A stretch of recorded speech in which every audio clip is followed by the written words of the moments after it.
You ever thought about something that an ex told you, and at the time they told you while y'all were together, it seemed like the most profound thing ever, and it made you change something about yourself, and it made you feel like you were basically changing for the better.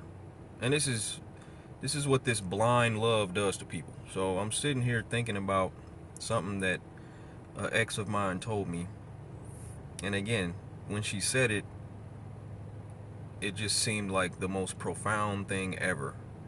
And it made me question everything I had done up to that point, and then I started to think and move different for her because her words just resonated in a certain way. But I'm sitting here now thinking about this profound statement that I thought was so profound and great, and I'm sitting here like, that wasn't profound. It was totally untrue. You can love somebody so much that you hold every word that they say so close.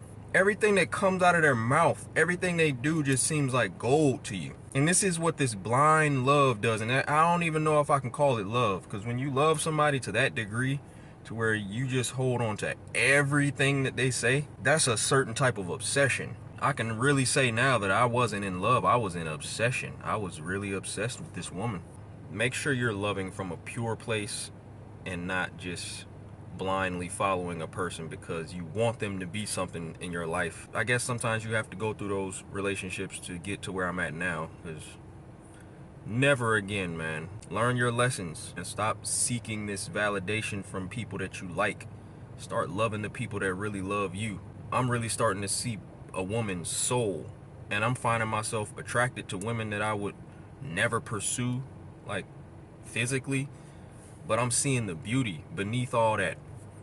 And I'm starting to actually get not sick, literally sick, but I be on TikTok and shit and social media, and I be seeing these profiles pop up because the pretty girls are always the ones that get the most views. Everybody wants to follow a pretty girl online, and all they do online is post a bunch of fucking videos of themselves in front of a damn phone camera, mouthing song lyrics, or acting out little scenes and shit. And it's like, yo, and this ain't no shot to any of my people that do that, all my girls that do that, but man, it's like, bro, these girls just be pretty as fuck. That's it. They be pretty as hell physically, but because I've reached another level spiritually, I can look at these women and be like, the thrill of them being attractive physically just isn't the same anymore. It's like, I really don't care about you being pretty anymore. I don't even care, because it's a certain aura a person gives off.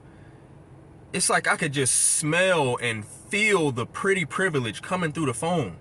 It's like, Oh, you pretty privileged women. it's just this entitlement, this, I'm better than people because I'm pretty. or, Yeah, men want me because I'm pretty. and it's such an ego-driven thing, and it's easy for a young woman to get caught up in that because you start to figure out who you are through the eyes of other people.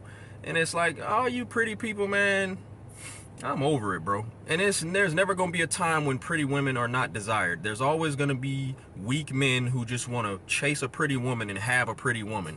So this is always going to be a thing, but I'm glad I didn't got out of that, because it's such a shallow way to live, and it leads to a lot of bullshit. It leads to a lot of trauma. And yeah, a lot of pretty women have very, very, very big trauma in their life from being pretty and being desirable. So I mean, it's always bad that comes with the good. That's crazy, man. My ex had me wrapped around her finger.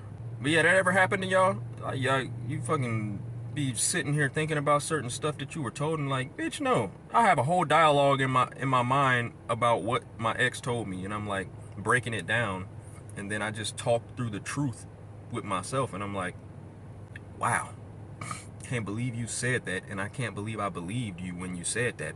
It's like people be thinking they have you figured out, but somebody that you blindly love, oh, they'll have you figured out better than you have you figured out in your mind, because you love them so much, and you think that they want the best for you, but it's really they want the best for themselves, and they want you to fit what they believe you should be. That's why it's so important to stay grounded and rooted in who you are as a man. Gotta give this message to men. It's the worst thing you can do is give a woman power over your mind and how you view yourself and how you should be moving. Unless you know you ain't shit, But if you're a guy that is rooted in something positive and you know you're not out here, doing anything wrong, but then that's the thing, like, there's always sacrifice that comes with decisions. So right or wrong isn't a thing. It's just you got to know why you're moving, how you're moving. So when there's two sides to a coin, the other side of that perspective, it'll hit different if it's coming from a woman you really, really feel like you love. Then you start looking at your side of the coin like, maybe I am wrong. That's where you fuck up. Be rooted in something. Stand on your shit as a man. Ain't no decision perfect. Make sure it's working for what you are trying to do in your life, because like, ultimately that's what your kids are going to benefit from. Anybody around you that loves you, anybody you want to give to, and the impact you're trying to leave in the world, you ain't gonna be able to leave an impact if you're not standing on what you believe and what you want out of life. And there's always sacrifices that have to be made. So it ain't about right or wrong. It's what are you willing to lose? And whoever feels a way about it, some people are gonna be on that losing side. Some people are gonna be on the side that doesn't agree with you and think that you're crazy for thinking and moving the way that you move. And it's like, fuck them.